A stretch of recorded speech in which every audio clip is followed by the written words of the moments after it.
Got the AASE first year boxers here at City College Brighton and Hove. There are 9 of us here today of the 10.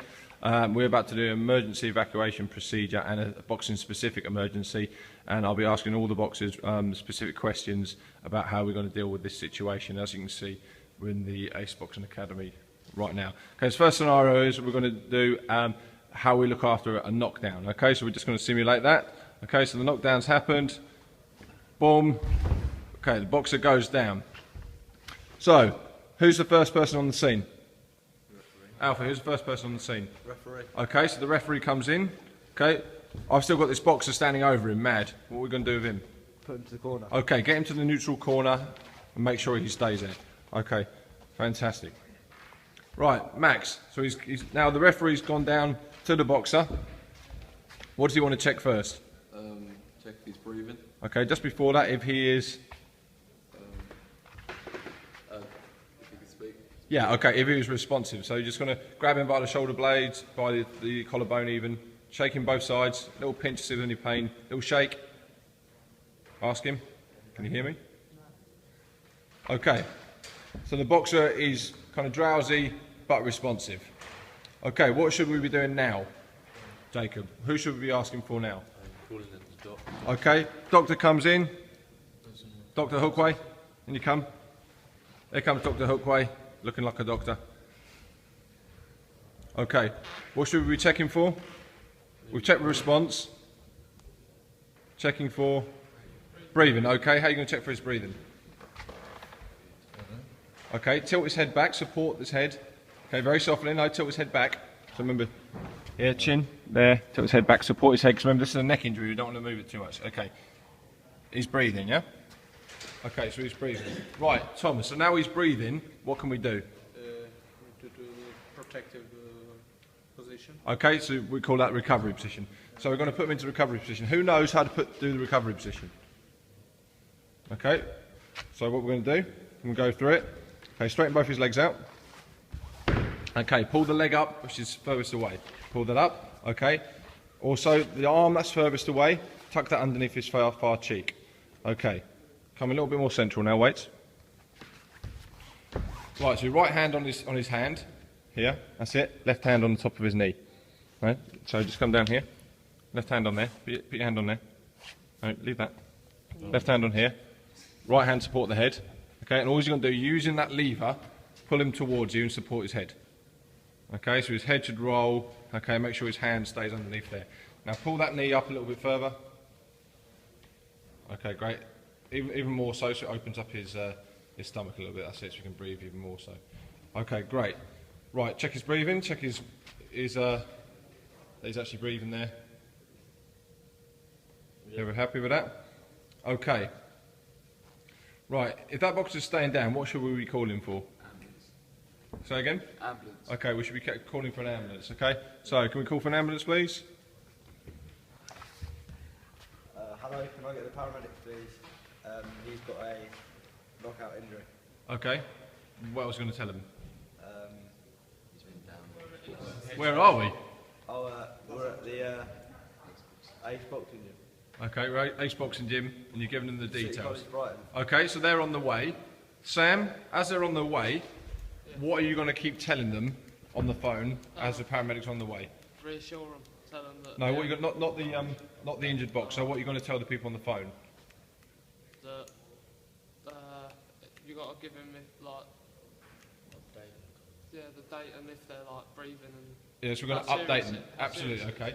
So we're going to update them now. Okay, so what's the situation now, Dr. Connor? How is our patient? He's in a recovery position, he's breathing steady. Okay, He's not- fantastic. Not getting up. So we've just told the emergency services he's in a recovery position, he's breathing, and he's all stable. Okay, that's great. So we're waiting for them to come. Okay, so when they arrive, we do the same thing. We update them. Okay, on what the situation is. One thing we did skip, however, my mistake. Before we go into the calm room, we've actually got lots of people in the ring at the moment, and they're all going to be very, very curious. So what should we be doing, Connor? What should we be doing? Referee should be getting everyone out of the ring. Okay, out the ring, please. Everyone out the ring. Don't go. Just for the situation. Everyone out the ring. We don't want everyone crowding around and causing more problems. Okay, He's a little bit worried. He's a bit nervous and not sure what's going on. So what we're going to do? Calm him down, reassure. How do we calm? How do we reassure? Everything's going to be alright. Okay. Ambulance going to be here soon. Okay, fantastic. I've dealt with this before. Don't worry. What about keeping him warm? Put something over him. Okay, we can always put a blanket over him. Okay, stops anything like shock if shock does set in. It's quite traumatic taking a head injury. Okay, so that can help as well. Right. Paramedics have arrived, but as they've arrived and they're about to help him, the alarm goes. Double whammy. Okay, so the alarm goes. What's the priority? Start getting out. Okay, he might be injured, but we need to get him out. The alarm's gone. It could be a fire. It could be anything. Okay, so we need to get him out. Okay, so we need as many people to support and help him get out as possible. Okay. So you're going to tell him first we're going to get you out. I'm going to get you out. Okay. Let's offer a bit of support.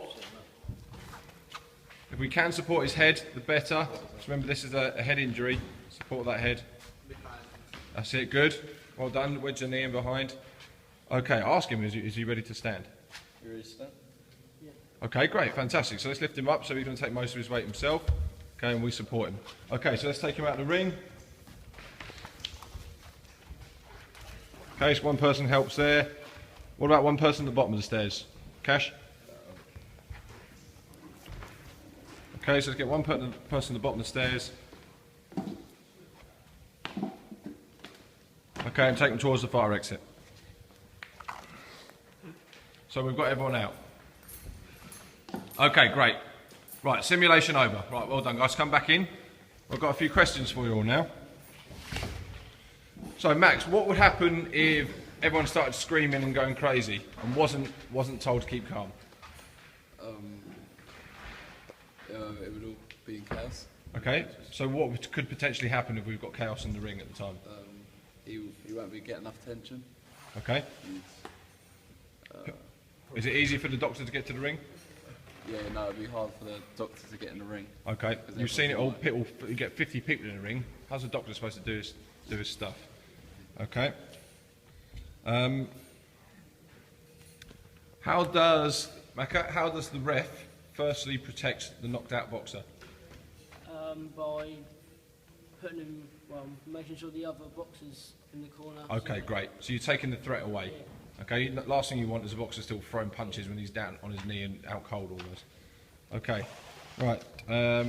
Sam, what kind of protective equipment do boxers use to minimise this? A head guard and gum shield. Head guard, gum shield, what else? Gloves. What type of gloves? 16 ounce. In sparring, what type in competition?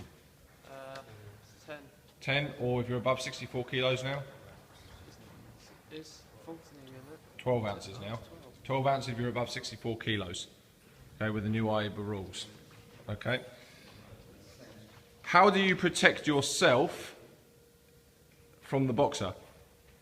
Alfie. He's just been hit, he's got a cut eye, he's been knocked down. How do you protect yourself?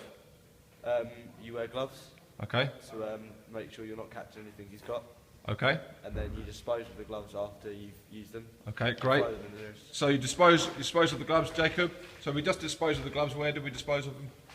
Yellow bin. Okay, yellow bin, which is basically slightly different from other bins, has anything that's possibly infectious in there. Okay, so after the whole situation has happened, Macca, so we have thrown away the gloves. What do we need to do also? Replace what we used in the first aid kit to make sure we've got it for Okay. another occasion. Absolutely, because as far as you know, it could happen again 10 seconds later, this whole situation, and we haven't got any more kit ready for it. Okay, so we need to make sure that we're sorted out. Okay, Connor, where should we be recording this? Into the risk accident. Okay, so we put it into the accident book. What kind of information should we be writing in the accident book? What has occurred, what happened, And what to injuries there was. yeah, absolutely. True. In the situation. What situation? Yeah, and who it is. Okay, if the person is under 18, who should we be informing? Parents. Connor, Parents. parents or Guardian. guardians, next of kin. Yeah, absolutely. If they're over 18, we still should be informing people, members of the family, but especially under 18. We should be doing that. Okay, fantastic. After the whole situation's happened, what should we now be doing in terms of making sure this doesn't happen again, Cash? So we don't want this to happen again. So what do we need to look at to make sure this doesn't happen again? Well, first you look at what actually, how it happened. Yeah. And then you're just And what's the document that we should be looking at to make the sure? accident report book. Okay, that reports it, but what do we review? The risk assessment. Okay, so we look at the risk assessments, right? Yeah. What kind of things should we be looking at in the risk assessments, Connor? Or how weight difference. Okay, Who's great. Sparring, the So gloves. so that could have been. So who was it? It was Cash, hit Macca, and there is a weight difference there. There's about 5-6 kilos, isn't there? Weight difference. So it could be that we need to look at the weight difference or the class. Okay, we could be pairing the people up wrong. So what kind of adjustment would you do there, Jacob? What would you look at? Looking more like being fairly matched. Okay, so fairly matched or Max? So they're the same class or they're the same? Weight. Yeah, Weight. absolutely. Or they're the same weight. Or what might not they have? What might not they have on? Sorry? What might not they be wearing? Gloves. Okay, so it could be that I didn't do a kit check at the start of the session and they're wearing what? 60. Yeah, smaller gloves. They haven't got the gum shield in. They haven't got the head guard on. Okay, which we're not following the risk assessment for sparring. Okay, all right, great. Right, so what is the priority, Alfie, when the fire alarm goes off? To make sure everyone leaves the building. Okay, what about the injured party? Do we leave them there? You get the injured person out safely, supporting them. Okay, especially if it's a head injury. What's the difference with a head injury? Why is it important that we actually? What's important that we do with a head injury? Support them. Oh, to keep the eyes, keep Not the airway. Okay, try and support the head as much as possible. Remember, if we have to get them out, we have to get them out. Okay, we need to support the head as much as possible. Try and keep that spine aligned. Okay, so a head injury should be treated really as a spinal injury. Okay.